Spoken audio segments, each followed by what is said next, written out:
Oi pessoal, tudo bem? Aqui é o Thiago Perdigão e hoje gostaria de trazer para vocês o filósofo Shaftesbury, filósofo inglês ali do período do Iluminismo, e um pouco do que ele diz sobre estética para a gente.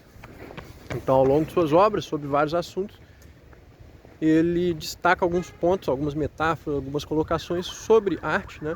Então, gostaria de trazer uma delas hoje que eu achei bem interessante durante o estudo aí deste filósofo, que inclusive é tão pouco abordado, infelizmente, tanto dentro da academia quanto fora dela. E uma frase muito interessante, e que eu vou contextualizá-la e tudo mais, mas que exprime parte do que eu quero dizer aqui para vocês, é quando ele escreve o seguinte, que na administração das dissonâncias reside o sublime da arte. Então ele vai tratar desse ponto de uma forma muito interessante, colocando pra gente o quanto, na verdade, a gente necessita na arte em geral, e isso, né, não é apenas na música, ele coloca dissonância, mas vai valer para as outras artes também, artes plásticas, depois ele aborda um pouco da dança e tudo mais, né? Então, dissonância você pode ler ou interpretar esse conceito de um modo muito mais diverso, digamos assim, do que apenas dissonância na sua acepção mais corriqueira, né? Vamos dizer assim. Então, o que ele quer dizer com isso, né? Quer dizer que sem essa alternância, ou seja, dissonância no sentido de que você precisa administrar este elemento selvagem da realidade que está dentro da arte, né? Para que você tenha, então, um efeito próximo. Aí ele está elencando o sublime, né? Mas não precisamos ir tão longe. Algum outro efeito, um efeito estético em geral, e daí em diante. Não necessariamente o sublime, né? Se a gente não quiser levar tão longe isso, ou tão alto, né? Como seria um efeito sublime, né? Mas que então, seja qual for o efeito estético, ele deve ser administrado no sentido de organizarmos as dissonâncias, ou seja, as coisas que estão de algum modo caóticas, seja a que a gente extrai da realidade e traz para a arte, seja aquelas que estão propriamente já ali dentro da arte mesmo, como materiais mais afeitos aos elementos internos da própria arte, né? Então ele vai nos dizer, por exemplo, observem a dança, como que ela, na verdade, é um encadeamento de motivos corpóreos, vamos dizer assim, né? E que no tempo eles são graciosos e dispostos um após o outro, mas que se a gente pegasse qualquer um daqueles movimentos ali separadamente fora daquele todo, provavelmente ele nos pareceria grotesco. Ou seja, que ali há também essa organização dessa dissonância, certo? Ou seja, se a gente só pegar algo isolado dentro daquela arte, aquilo ali vai soar dissonante pra gente. Dissonante nessa acepção maior, né? Ou seja, vai soar uma coisa bizarra, né? Mas que organizada dentro daquele todo, determinado, ela vai nos parecer interessante ou graciosa, enfim, qual palavra a gente queira usar aí para descrever isso. Ou seja, percebam como que é interessante esse pensamento, inclusive para o artista criando, né? E não só para o que está criando, mas também para o que está interpretando aquela obra, ou o intérprete, no sentido, né, desde uma pessoa que está lendo um livro ou vendo uma obra de arte, ou do intérprete também que está mais afeito à questão mais erudita ali daquela arte, etc, né? Ou quem está tocando, né? O intérprete no sentido de uma música, de quem está tocando aquela música. Ou seja, na hora de interpretar isso dessa forma, né? Ou seja, de que aqueles elementos que tomados isoladamente são dissonantes, eles devem ser organizados, no caso, por exemplo, da música, no tempo, para terem o seu efeito maior. Isso nos dá o quê? Uma visão do todo também, né? Muitos intérpretes na música têm essa dificuldade, por exemplo. Ou seja, pega às vezes partes apenas isoladas da música para estudar. Mas quando vai fazer o todo, quando vai ter o todo, não sai tão bom, né?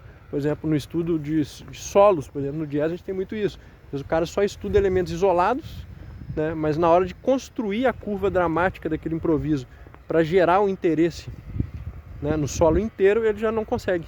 Mas por quê? Porque falta essa visão disso, de que a administração desses elementos dissonantes diante do todo é que vai gerar um efeito interessante. Não é a coisa isolada em si. A mesma coisa de intérpretes de música erudita, às vezes pega só um trecho que está mais difícil e fica martelando aquilo. Mas aí na hora que, né, consegue tocar o todo, ele também não está alinhado. E aí não entende por quê. Né? Mas muitas vezes porque se você trabalhou só aquele elemento determinado isolado, ele ainda não é o suficiente para que aquele encadeamento do todo seja perfeito. Você vai acabar exponencializando aquilo ali, né?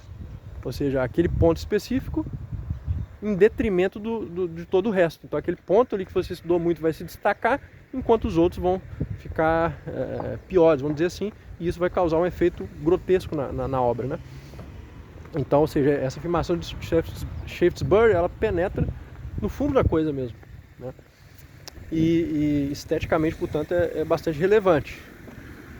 Ele vai dar outros exemplos também disso, né, ao longo desses pontos aí que ele vai trabalhando, mas é isso. Eu acho que a parte mais importante da gente analisar seria essa, né, a relação do todo, da parte e a questão, então, desse conceito de dissonância como um conceito mais ampliado, vamos dizer assim.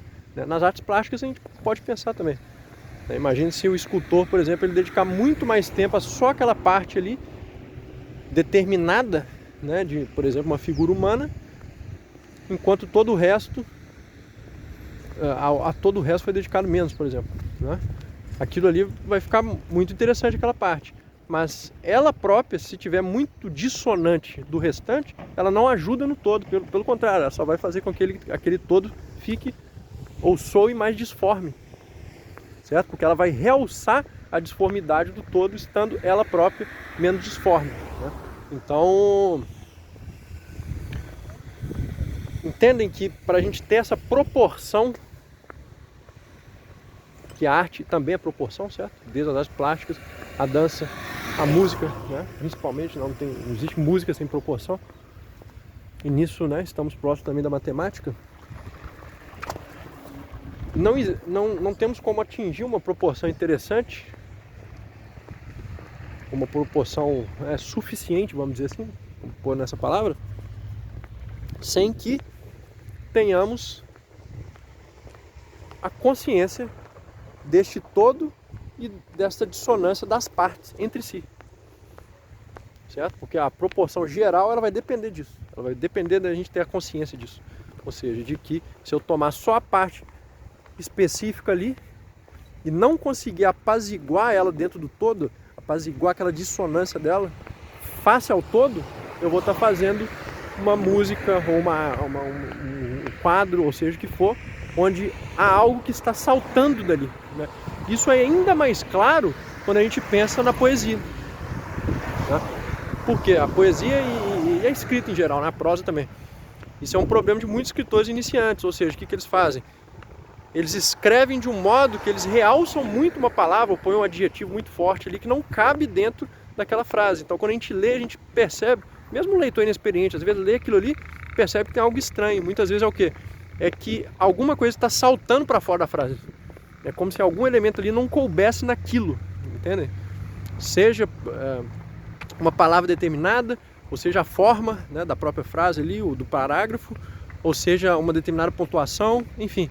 Algum elemento ali está fazendo com que essa proporção seja quebrada, né? E aí a gente não consegue engolir aquilo ali e ver enfim, não causa um efeito proporcional. Vamos usar essa palavra na falta de uma melhor, né? Então, ou seja, essa má administração das dissonâncias internas à frase também faz um mau poeta. Não é só um mau músico, etc, né? E eu acho que é ainda mais claro pra gente, né? Porque muitas vezes as pessoas não conseguem analisar, sei lá, uma música de um modo um pouco mais profundo, mas consegue analisar um texto escrito, né? Porque a maioria das pessoas lê. Então, às vezes é mais claro, né? A gente falar nesses termos de escrita, até de poesia. Enfim, então, o queria colocar esse tema aí para vocês, num vídeo até rápido, né? Sobre isso também não vou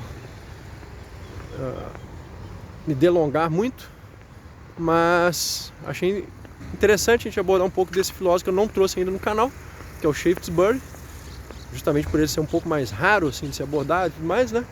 E ao mesmo tempo trazer essa questão para você, da proporção, da dissonância, da administração da dissonância dentro do todo, que são assuntos bem interessantes que servem para uma ampla gama de artes, né? E não apenas para música e daí em diante.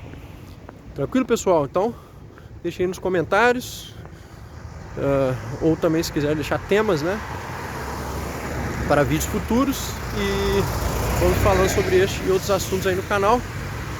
Coloquei na comunidade também algumas outras coisas ali. É uma palestra que eu fiz na outra semana sobre música clássica. Deixei um link, né, numa live que eu fiz, num outro canal, então para quem quiser assistir também. Então ali na comunidade vão ter outros materiais, beleza, pessoal? Então, obrigado pela atenção e até o próximo vídeo. Tchau, tchau.